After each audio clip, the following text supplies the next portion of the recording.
ನಮಸ್ಕಾರ ಕಣ್ರಿ ಕರ್ನಾಟಕ ಜನತೆಗೆ. ಎಲ್ಲರೂ ಹೇಗಿದ್ದೀರಾ? ಚೆನ್ನಾಗಿದ್ದೀರಲ್ವಾ? ನಾನು ಕೂಡ ಸಖತ್ತಾಗಿದ್ದೇನೆ ನಿಮ್ಮ ಆಶೀರ್ವಾದದಿಂದ. ಇವತ್ತು ನಾನು ಎಲ್ಲಿ ಬಂದಿದ್ದೇನೆ ಅಂದರೆ ಸಂತ ಫಿಲೋಮಿನಾ ಚರ್ಚಿಗೆ ಬಂದಿದ್ದೇನೆ. ಇವತ್ತು ಮೈಸೂರಿನಲ್ಲಿರುವಂಥ ಸಂತ ಫಿಲೋಮಿನಾ ಚರ್ಚ್ ನೋಡ್ತಾ ಇದ್ದೀರಲ್ಲ, ಸುಮಾರು 175 ಅಡಿ ಎತ್ತರದಲ್ಲಿರುವಂತಹ ಸಂತ ಫಿಲೋಮಿನಾ ಚರ್ಚಿಗೆ ಇವತ್ತು ನಾನು ಬಂದಿದ್ದೇನೆ. ಇಲ್ಲಿನ ಹಿಸ್ಟ್ರಿ ಏನಿದೆ, ಸಂತ ಫಿಲೋಮಿನಾ ಅಂದರೆ ಯಾರು, ಅವರ ಬಗ್ಗೆ ಏನಿದೆ ಚರಿತ್ರೆ, ಅದನ್ನೆಲ್ಲವನ್ನು ತಿಳಿದುಕೊಳ್ಳುವ ಬನ್ನಿ. ಈ ಒಂದು ಚರ್ಚು ಮುಂಚೆ 1843ರಲ್ಲಿ ಮಮ್ಮಡಿ ಕೃಷ್ಣರಾಜ ಒಡೆಯರು ಚಿಕ್ಕದಾದಂಥ ಒಂದು ಚರ್ಚನ್ನು ಇಲ್ಲಿ ಈ ಒಂದು ಸ್ಥಳದಲ್ಲಿ ನಿರ್ಮಾಣ ಮಾಡುತ್ತಾರೆ. ದಿನ ಕಳೆದಂತೆ ಕ್ರೈಸ್ತರು ಜಾಸ್ತಿ ಆದ ಕಾರಣ ಕೆಲವು ವರ್ಷಗಳಾದಮೇಲೆ, ಅಂದರೆ ಸುಮಾರು 1933ರಲ್ಲಿ ಈ ಒಂದು ಜಾಗದಲ್ಲಿ ಈ ಒಂದು ಭವ್ಯವಾದ ಸುಂದರವಾದಂಥ ಚರ್ಚನ್ನು ನಾಲ್ವಡಿ ಕೃಷ್ಣರಾಜ ಒಡೆಯರು ಪಾಯವನ್ನು ಹಾಕ್ತಾರೆ. ಈ ಒಂದು ಚರ್ಚ್ 1941ರಲ್ಲಿ ಸಂಪೂರ್ಣವಾಗಿ ಕಟ್ಟಿ ಮುಗಿಸುತ್ತಾರೆ. ಈ ಸಂತ ಫಿಲೋಮಿನಾ ಯಾರಂತಂದ್ರೆ,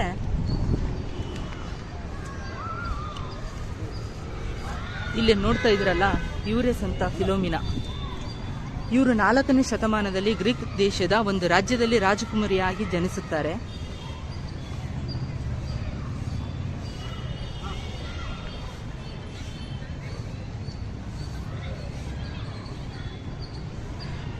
ಇವರಿಗೆ ಇವರ ತಂದೆ ತಾಯಿಗೆ ಮಕ್ಕಳಾಗಿರಲಿಲ್ಲ. ಹಾಗಾಗಿ ಇವ್ರು ಏನು ಮಾಡ್ತಾರೆ ಅಂತಂದರೆ, ನಮ್ಗೆ ಏನಾದರೂ ಮಗು ಹುಟ್ಟಿದರೆ ನಾವು ಕ್ರೈಸ್ತ ಧರ್ಮಕ್ಕೆ ಮತಾಂತರವಾಗ್ತೇವೆ ಅಂತ ಇವರು ತಂದೆ ತಾಯಿ ಏನು ಮಾಡ್ತಾರೆ ಅಂದರೆ ದೇವರ ಹತ್ರ ಹರಕೆ ಹೊತ್ಕೊಳ್ತಾರೆ.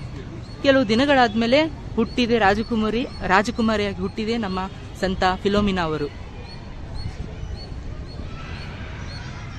ಸಂತ ಫಿಲೋಮಿನಾ ಅವರ ತಂದೆ ಇದಾರಲ್ವಾ, ಅವ್ರು ಏನು ಮಾಡ್ತಾರೆ ಅಂತಂದರೆ, ರೋಮ್ ನಗರದ ಚಕ್ರವರ್ತಿಯ ಡಯಾಕ್ಲಿಟ್ ಅವರ ಒಂದು ಒಪ್ಪಂದವನ್ನು ಮಾಡಿಕೊಳ್ಳುವುದಕ್ಕಾಗಿ ಗ್ರೀಕ್ ದೇಶದ ರಾಜರಾದಂಥ ಸಂತ ಫಿಲೋಮಿನಾ ಅವರ ತಂದೆ ಏನು ಮಾಡ್ತಾರೆ ಅಂದರೆ ರೋಮ್ ನಗರಕ್ಕೆ ಶಾಂತಿ ಒಪ್ಪಂದ ಮಾಡಿಕೊಳ್ಳುವುದಕ್ಕಾಗಿ ಹೋಗ್ತಾರೆ. ಹಾಗಾಗಿ ರೋಮ್ ನಗರದ ಚಕ್ರವರ್ತಿಯಾದ ಡಯಾಕ್ಲಿಟ್ ಅವರು ಏನು ಮಾಡ್ತಾರೆ, ಅವರ ಮಗಳನ್ನು ನೋಡಿದ ಕೂಡಲೇ ಅವರಿಗೆ ಒಂದು ಪ್ರೀತಿ ಹುಟ್ಟುತ್ತದೆ, ಇವಳನ್ನು ಮದುವೆ ಆಗಬೇಕಂತ.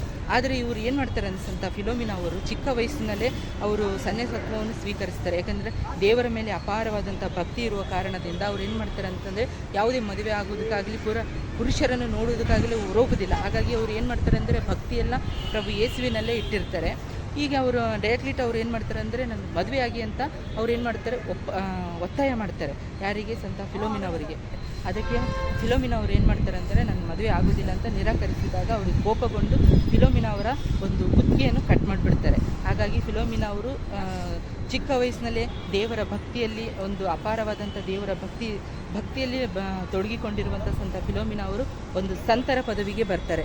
ಹಾಗಾಗಿ ಅವರ ಒಂದು ಹೆಸರನ್ನೇ ಈ ಒಂದು ಚರ್ಚಿಗೆ ಇಟ್ಟಿದ್ದಾರೆ. ಇದು ಸಂತ ಫಿಲೋಮಿನಾ ಅವರ ದೇವಾಲಯ. ಈ ಒಂದು ಒಳಗಡೆ ಒಂದು ಸ್ವರೂಪ ಇದೆ ಕೆಳಗಡೆ. ಆ ಒಳಗಡೆ ವಿಡಿಯೋ ಮಾಡೋ ಅವಕಾಶ ಇತ್ತಂತಂದರೆ ಒಳಗಡೆ ವಿಡಿಯೋ ಮಾಡ್ತೇನೆ. ಒಳಗಡೆ ಯಾವ ರೀತಿ ಇದೆ ಅಂತ ನೋಡುವ ಬನ್ನಿ.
ಈ ಒಂದು ವಿಡಿಯೋ ನಿಮಗೆ ಇಷ್ಟ ಆಗ್ತದೆ ಅಂತ ಅಂದ್ಕೊಂಡಿದ್ದೇನೆ. ಸಂತ ಫಿಲೋಮಿನಾ ಅವರ ಚರ್ಚಿನ ವಿಡಿಯೋ ಮಾಡಿದ್ದೇನೆ.